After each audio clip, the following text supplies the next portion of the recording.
Welcome back. Today, we are jumping straight into the absolute root of consistent golf. I mean, the foundation, the start line, position one, what golfers call the address position. Exactly. And P1, is often misunderstood. People sometimes treat it like it's just a pause before the real action starts. Right, like you're just waiting. Yeah.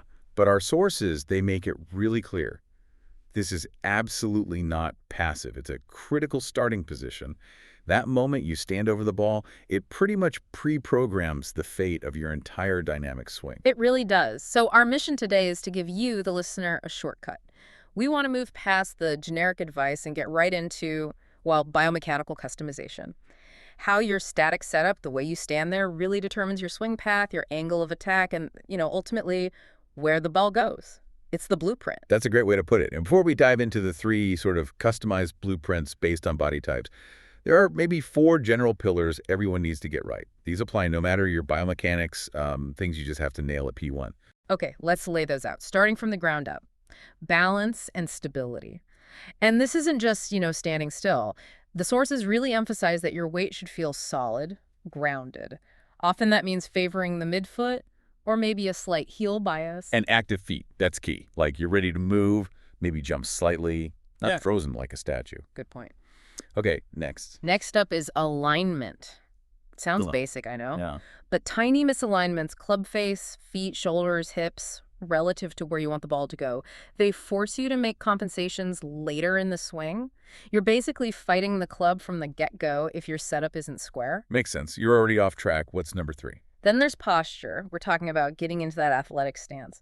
A natural tilt forward, and this is important, coming from the hips, keeping a straight, strong back. This lets your body rotate freely, without unnecessary strain. Athletic is the key word there. Yeah. And the last one. And finally, it's this balance between tension and relaxation. It's a tricky one. Your grip and your core should be lightly engaged, kind of like the engine is idling, ready to go. Okay.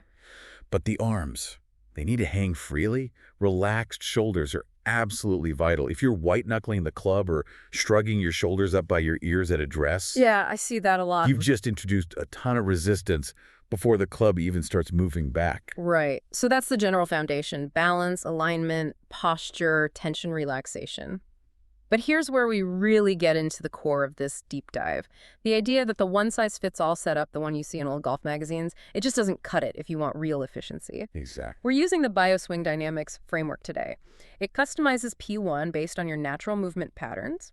Are you primarily an upper, a middle, or a lower core player? And the necessity of this customization, it's fascinating. Your core movement pattern, like where you naturally generate speed and find mobility, that dictates what your functional address position should be.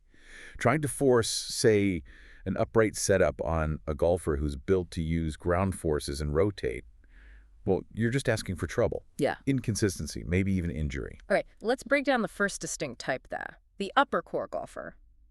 Looking at the source material, these players, they're characterized by having a lot of mobility up high. Upper spine, shoulders. That's right.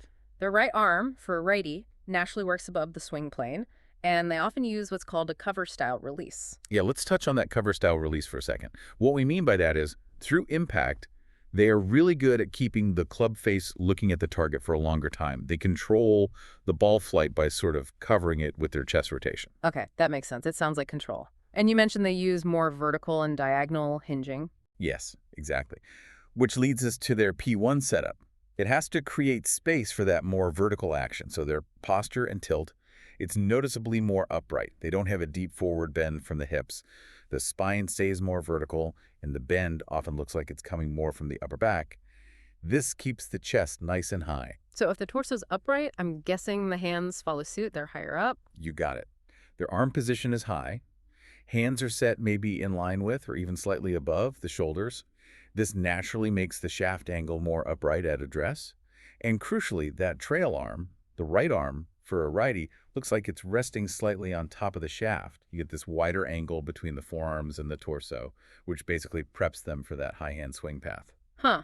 That definitely goes against the classic advice of get down to the ball. But you're saying this upright stance is what allows their upper body mobility to work? It absolutely does. It facilitates what they do naturally. And for their stance and balance, you'll often see it slightly narrower. a bit more dynamic. Mm. They tend to have less knee flex, and their weight might naturally favor the balls of their feet. This all supports that upright swing plane, frees up the upper body to pivot more vertically. Interesting. Oh, and they also tend to play the ball a bit farther forward in their stance. Okay, so let's summarize that for the listener. If you feel naturally flexible in your upper back, your shoulders, and you maybe prefer hitting down on the ball with a feeling of vertical control, this high, upright P1 could be your functional blueprint. Now, here's where it gets really interesting as we swing to the complete opposite, the lower core golfer. Yeah, this is a totally different look, a different kind of athlete almost. The lower core players, they generate explosive power mainly from the hips and the ground. Big rotation. Their right arm works fundamentally underneath the plane, often with the elbow tucked really tight to their side. And they often use what we call a throw-style release. Okay, let's quickly define that throw-style release in contrast to the cover. Right, so the throw style means they're using massive ground force to drive power. The hands often release very strongly, very late through impact. Think of a powerful, almost vertical hinge action late in the downswing that releases the club head aggressively out towards the target. It's less about covering, more about releasing energy. Wow, okay. That sounds powerful. And that kind of deep power transfer, it must require a very different address position, P1. Oh, absolutely. It demands stability and a lower center of gravity. So their posture and tilt involves a much deeper forward bend, primarily from the hips. Their torso is much more horizontal, closer to parallel with the ground, and there's a greater pelvic tilt. This whole setup gets them closer to the ground, which is crucial for leveraging those ground reaction forces. That sounds like a setup ready for compression, really powerful. Yeah. But doesn't that deep bend, doesn't it potentially restrict rotation or, I don't know, put strain on the lower back if it's not right for you? That's a really important question. And yes, if it's forced and it doesn't match your natural biomechanics, it absolutely can be restrictive, even harmful. But for the true lower core player, that deep hinge is functional. It works because they rotate differently around a lower, more stable center. Yeah. They use powerful horizontal hip rotation, and this setup perfectly supports that. Okay, so it enables their specific type of rotation. What about their hands and arms? Completely opposite of the upper core guys. Mm. Their arm position is low. Hands are set distinctly low, often well below shoulder height. They hang much more vertically down from the shoulders. And that trail elbow, the right one, is tucked right in close to the body. Almost feels like it's resting against the rib cage. Right. Consequently, the shaft angle looks much flatter at address, which matches the flatter swing plane they tend to have. And interestingly, to manage that aggressive throw release, their grip might even be slightly weaker than standard. And what about stability from the ground up? Well, they often need a slightly wider stance. This helps them handle the significant lateral forces they generate with their lower body drive. They also tend to have more flex in their knees, almost like they're sitting down into the stance a bit more. And their weight might favor the heels slightly, again, for stability. And ball position. Usually a bit farther back in the stance compared to the other types. This helps them attack the ball on a consistently shallow path while maintaining that strong spine angle through impact. Wow.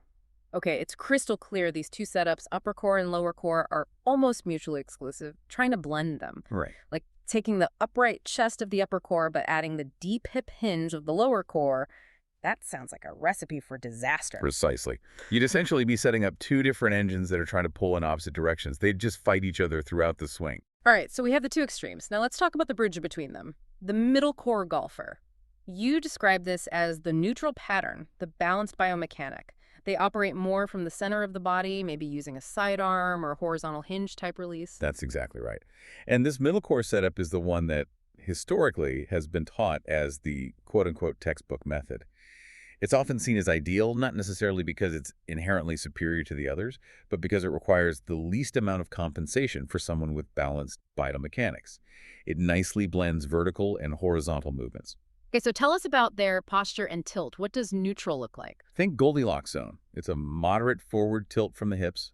Athletic, yes, but not aggressively deep like the lower core, nor as upright as the upper core. The spine angle is neutral and balanced. You'll often see a slight downward tilt of the trail shoulder, the right shoulder for a righty, which naturally places the hands somewhere below the chest line, but not drastically low. Okay, so everything just looks, well, aligned for classic rotational efficiency. No extremes. Correct. And the arm position reflects that balance, too. Hands are typically at or just below shoulder height. The arms hang comfortably, elbows soft. They aren't dramatically on top of the shaft like the upper core, nor are they tucked tightly underneath like the lower core. The right arm just rests naturally beside the torso. Everything about it suggests minimal tension and maximum potential for repeatability. Makes sense. And the foundation, stance and balance. Pretty much the standard athletic look you picture. Stance is roughly shoulder width apart. Weight feels evenly distributed across the entire foot, not favoring toes or heels excessively, and just a natural relaxed flex in the knees. Their grip is usually neutral, matching the overall setup, and the ball position tends to be center to maybe slightly forward of center. So what's fascinating here, as you said, is that this middle core setup is functional for them precisely because it allows an efficient neutral swing path without needing to aggressively manage ground forces like the lower core or rely heavily on vertical leverage like the upper core. Exactly. Yeah. For a middle core player, it's kind of the path of least resistance biomechanically. And, if you're watching golf instruction, reading articles, the middle core golfer is one most likely to actually benefit from that general textbook advice. Ah, good point. But if you happen to be a natural upper-lower core player trying to copy that perfectly balanced middle core setup, it will actually introduce compensations into your swing because it doesn't match how your body wants to move. Okay, so pulling this all together, what does this mean for you, the listener? We've laid out three pretty distinct functional blueprints for P1. The key takeaway here can't just be knowing the theory, right? It needs to be actionable. How do you figure this out for yourself? Absolutely. I think the biggest, most practical coaching tip we can offer from all this is simply this. Your address position is incredibly unstable over time. It creeps. It changes without you noticing. You absolutely need to review your P1 regularly. Ideally, use video analysis or even just a full-length mirror, and focus specifically on things like your spine angle, your hand height relative to your shoulders, because tiny, almost imperceptible variations at P1 can lead to major directional misses and consistency problems by the time you get back to the ball. And that connects directly to the critical thinking point here. You have to identify your own functional pattern first. I mean, so many amateur golfers struggle because they see a tour pro, maybe an upper core player with that beautiful upright look, and they try to copy that high hand address, Right. even though their own body is maybe built to be a grounded, lower core rotational engine. They're fighting their own build. Exactly that. Understanding your own core type, how you naturally move and generate force, that's step one. Your address position, your P1, must set the stage for your body's natural sequence of motion. If you set up in a way that conflicts with that sequence, you're essentially guaranteeing a fight with physics the moment you start that club back. It makes the game way harder than it needs to be. Well, that was a really foundational deep dive into P1, the address position, unpacking how crucial customization is for unlocking consistent power. Thanks for joining us as we explored the biomechanical foundations of the very start of the swing. And maybe here's a final thought, something for you to chew on. When you visualize your own address position, really think about that fundamental difference we discussed between the core types. How much of your energy at P1 feels like it's stored vertically, through that more upright stance, the high hands, preparing for leverage from above, versus how much feels stored horizontally, that deeper hip hinge, lower hands, prepping for massive leverage from the ground up. That distinction, that feeling, it immediately dictates where you're most likely to generate power and speed in the swing that follows. So we'd encourage you, visualize your own P1, feel it out. Which core profile truly matches your natural inclination?